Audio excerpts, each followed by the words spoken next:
So one of the things I've been struggling with is the sort of the idea of two sides of the story, in the simple fact that when this accident happened, a driver hit us, and I for a long time couldn't understand, as I said earlier, with the weather and stuff.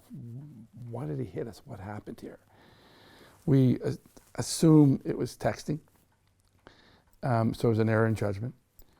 And I think one thing I've been trying to understand as we go further into years of what has happened is trying to see both sides of the story. Simply because I think, unlike, I'll call it premeditated murder, it was an accident.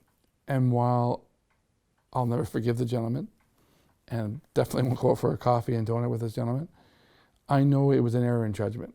And that's really what it comes down to. And it's been very hard for my wife to understand that concept. But I think it's important, as you get on and you start to think more about what's happened, to understand if it's an accident, it's just that, it's an accident. And the other person that did this accident, I know he is obviously suffering. I'm going to assume he's probably having nightmares as well. And I think it's important to try and put in perspective, because I think the hardest part is trying to forgive. And I don't really forgive him, but meaning forgive yourself in a sense of what's happened. And in that sense, you sort of forgive the other person, realizing it was an error in judgment.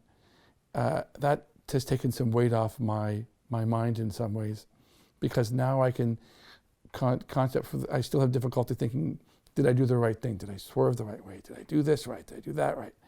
But knowing that it was just what I said to you earlier, that it was an accident, it makes it a little easier to say, okay, I didn't do anything wrong.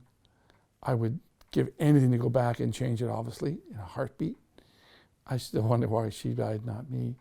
But I think it's important to understand when you're, as time goes on, to put in perspective of it's an accident. There's no right or wrong in this thing. And you have to try to find some ways to find some hope.